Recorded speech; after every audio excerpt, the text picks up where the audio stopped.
Yo, what is up YouTube people? I'm back at it with another video today. Today I decided I would talk about temptations to drink, especially when you begin your journey into sobriety, and how those will eventually kind of leave your life. I would like to start, I guess, like at the beginning. I've said in a couple of my previous videos of the kind of drinker that I was, but to reinstate that and to reiterate that, I was the kind of drinker that I would wake up, and the second my eyes open, I would walk to my fridge and I would pour a beer, and I'd get that going in my system, and that would kind of set the tone for the rest of the day. In that last final bender before I decided to finally stop drinking, I was actually I would have a beer and then I'd go immediately to the liquor store and buy those miniature Long Island iced tea club drinks, and I'd get like 4 or 5 or 6 of them sometimes, and I would just pound those in the parking lot, So for me, it was so revolved around the effect of alcohol and getting that inside of me immediately. I had gotten to a point where it wasn't even like a question or a temptation. It was an absolute responsibility, like eating or sleeping. It had to happen. And it was so much a part of my identity and who I was. Like, everyone knew that if I was going to show up, I was going to party the hardest, I was going to drink the most, I was going to stay up the latest, I was going to push the boundaries of everything.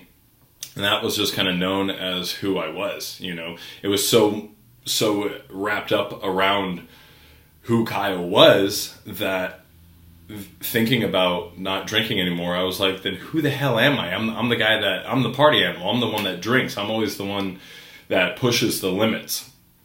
And I'd gotten so complacent with that. And it also made me fearful of stopping, because I was afraid of not being able to have fun, because alcohol in my head was so intertwined with what fun meant, to the point where you don't even realize you're not actually having fun. I mean, fun shouldn't come with that much regret and destructiveness and negativity. But so when I first decided to stop drinking, and this is why I say I feel like it is so important to really hit that rock bottom stage. And if you can stop drinking before then, that's wonderful. That's phenomenal that you're able to do that and to make those decisions before your life literally drives you into the position where you don't have any other option. But for me, I had to hit my own rock bottom, which was almost getting a 3rd DUI, making it home, but kind of realizing that I almost went to prison, because I was at the point where if I got one more, that was going to prison for minimum a year. And the next day I woke up and I literally started just writing out my suicide note. I was like, I can't live this life anymore, and I can't stop drinking. I was just going to drive my car off a cliff. And then I decided, in a crazy moment, funny enough, looking at some of my tattoos, and I was like, these are supposed to stand for strength and mean something. And what bugged me the most was that they would have been for shit. They would have just been these marks of lies, that I never really dug deep enough to do the truly icky hard shit, and for some reason that was really what bugged me the most. And I decided to that day tell everyone and come clean and say that I'm an alcoholic and put it out there and take on that personality and that persona and that lifestyle of telling everyone look, this is game over, I'm done drinking, because the only alternative doesn't end well for me.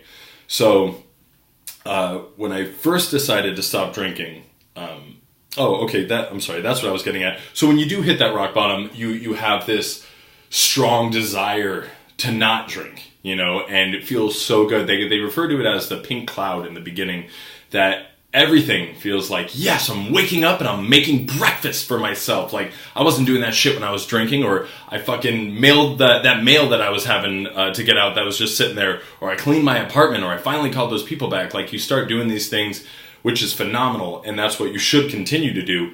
But after you kind of start settling in to normal life, because once you stop drinking, you're an alcoholic here, right? So once you stop drinking and you maintain sobriety, now you're just kind of at even keel with everybody else. So that euphoria of doing simple tasks and accomplishing them kind of begins to fade away, and that's when that stillness can kind of make you go, well, now what do I do? Like, and then you start getting pulled back to that same feeling of like, oh, maybe I have a beer. But for me, what I was able to do was to fill my time with other things. I picked up, exercise, but specifically, powerlifting and like kind of bodybuilding. But it can be anything for you. But you just the point is that you have to remain busy. You can't just stop drinking and think everything else is going to immediately fall into play. The most important part is to stop drinking and not consume alcohol ever again anymore. All the other parts will fall into place for you. But you need to also basically rebuild your life, or even for some people, just build your life, because all of the problems in your life, I guarantee, are rooted in alcoholism, and so you take away the alcohol and you're like, okay, well, now I have this blank slate to work with. And you're not going to be happy or satisfied if you're just living on this blank slate. You got to fill it with stuff, So that's where this is where you really can look at this as an opportunity of figuring out who the hell you are and what you want to do with your life, but you have to do that step. It's vital. You have to figure out what to fill your time with, and what to pour yourself into.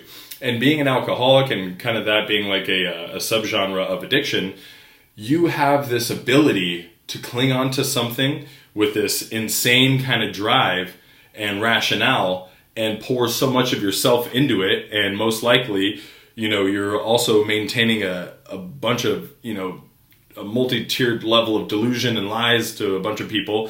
So once you get rid of all that, you still have that talent aspect though, and you can utilize that for your own personal positive benefit.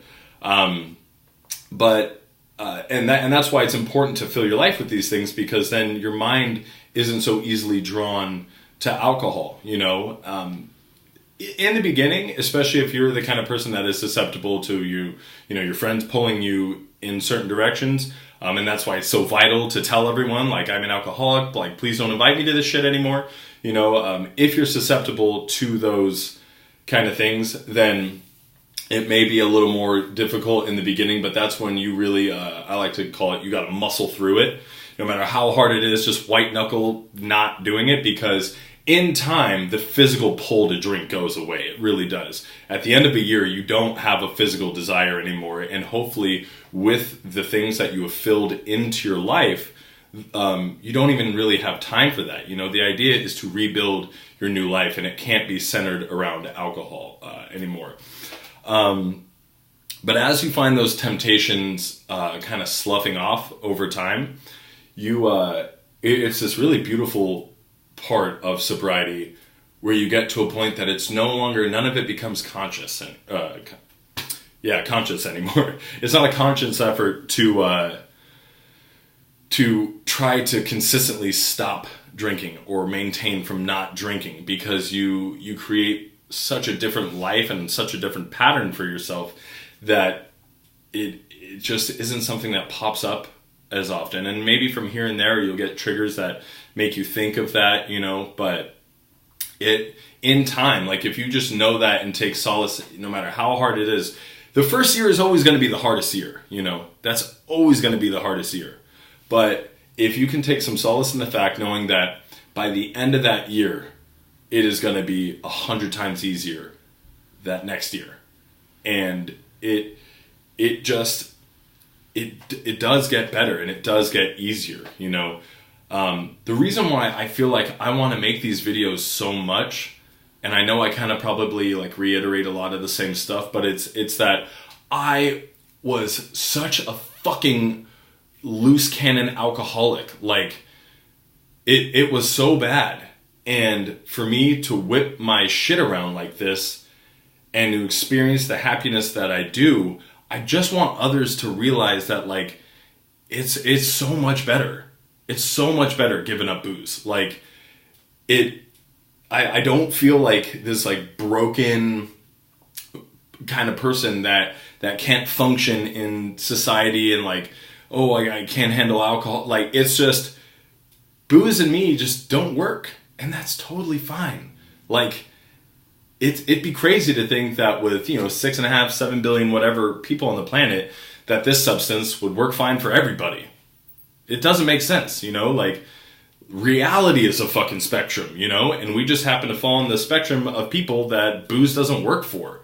We like it too much, therefore we overindulge, and then it dismantles your life. So what do? You remove that, and then everything else is so much better. And like I've said in previous videos, if you actually can get sober, you're super lucky, because every day is like, I wouldn't be doing this if I was drinking. This is awesome, So it really comes down to get rid of these temptations, you have to rebuild your life, or just build one, if your whole life has kind of always been centered around alcohol, and figure out what you like, what you don't like, and build your life around that. Find like-minded people that are on a same path, if AA is your thing, then you'll probably meet a bunch of people there. As most of you probably know, I did not use AA and I don't use AA, and I really implore you to try doing it yourself in the beginning. And the bottom line is, you don't drink. You just cannot put the alcohol in your body. Everything else with time will come, but you cannot put the alcohol in your body. That is the game over button. You put that booze in your body, it's all over, like I said, I don't use AA, but you can find people like with me when I discovered powerlifting. It's an amazing community. Funny enough, there's actually quite a few addicts in there. I think it's because you can just pour this like raw fucking aggression into it, and it's so cathartic and therapeutic, and it releases endorphins, and part of it, you almost feel like you're this like iron addict. You're constantly drinking protein shakes. You got your branched chain amino acids. You're eating constantly, and you just get in better and better and better shape. Like what the fuck is not to love? So it's almost like reharnessing your addictive properties in a different direction. Like whatever you want, just fucking go get it, just without booze. And you could also think of it as something that you've always wanted to do. What is that? If you've always wanted to go to Africa, right, and go on a safari, make a fucking plan. Make a plan to do that. If you don't have a job, cool. Figure out a way to get a job. Once you have a job, awesome. If you don't like that job, work there until you can find a better job. But the whole time, you're saving and you're figuring out, and you're talking to other people that have gone across or traveled. And maybe they haven't gone to Africa, but maybe they know people that do. And then they know people that know how to do it right. And before you know it, you're networking and you're putting together this entire thing. And within a couple years, you're going to be on the fucking African plains looking at lions and water buffaloes and gazelles. And your dream will have come true. All because of you. Because you put in the effort. And you can't wait for life to be given to you. And I think that's what's the beauty about getting sober, is like, you realize that, yes, it's all you doing the work, but you can do it. You can defy the odds, and you can make your life happen, and you can go out and live your fucking life and go get it. So it's all about making a plan. It's all about filling your life with things you want to do. And that's where the happiness comes from. And when you're happy, when you're internally happy, you don't have temptations to try to fix what is broken or hollow inside, because you're full, you're fulfilled, and that's how it's working for me. And that's how it does work for me. So when I get people ask me, Kyle, like, how the hell do you still do this? You continue the sobriety and you make it look very easy. The reason is because it truly does feel easy for me now, because I've filled my life with things that make me happy. And that's why I want to make these videos, because I want it to be easy for you. And for 26 years, I failed, and it was super fucking hard. And I drank all the fucking time. So I don't think I have this crazy willpower. And you see me now, where I'm in shape and I'm making these videos, but I wasn't always like this. I haven't even been sober 2 years. My whole life is different now.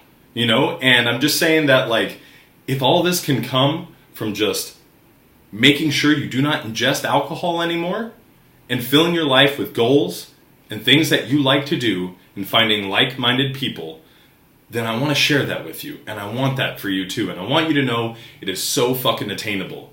You just have to give yourself a little bit of credit and know that you can do it. Get rid of all the booze in your house, you know. Don't have anything where you can just be alone and know that one of these nights you can just, you know, slip back into it, because you know where that road leads. You can only lie to yourself for so fucking long before that slips into your social life, and then people start knowing, people smell it on you, you know, and you don't want that. You're tired of it. You're sick of it. That's why you're watching my fucking video, you know. Just know that you can do this, you know. And once you're fulfilled too, it's easier to live in the world with booze, because alcohol ain't going anywhere. The idea should be to learn how to live in a world with alcohol, and you just don't partake, because this super fucking version of you runs on no alcohol. It's an alcohol-free engine. In fact, the only way that this fucking perfect version of yourself fucks up is when you pour booze into it. And that's what I'm saying. When you get all these basically life gains, you're like, what am I gonna do? Celebrate with the one thing that ruined my life? You know, you just gotta remember, there's no point where you're gonna get your life so under control that you can responsibly drink, because you can't. It's Dr. Jekyll, Mr. Hyde. It'll derail everything. When I first stopped drinking, there's a video out there on YouTube. I wish I could remember the link. And if I find it, I'll put it in my next video. But it's about a guy that talks about being sober for his whole first year, and everything was great, like I'm saying. And then he decides to give responsible drinking a shot again. And within like a month or so, right back to where he was, if not lower, because he had tasted Olympus, you know, like. So bottom line of the video is, the temptations go away. They might be rough in the beginning, but just push fucking through it. Do not drink. Know that the grass is greener on the other side, and that you can fucking do it, okay? And fill your life with things that you want to do, that you've never done, that you've always wanted to do. Find like-minded people, and make your life the way that you want it to be, because all you have to do, you have the drive and the ambition and the creativity and the ingenuity to drink as much as you have and maintain jobs and friendships and all these different things. You can take that talent and replace the alcohol with everything else in your life. You're a talented individual. Now go fucking get it. I'll see you next time.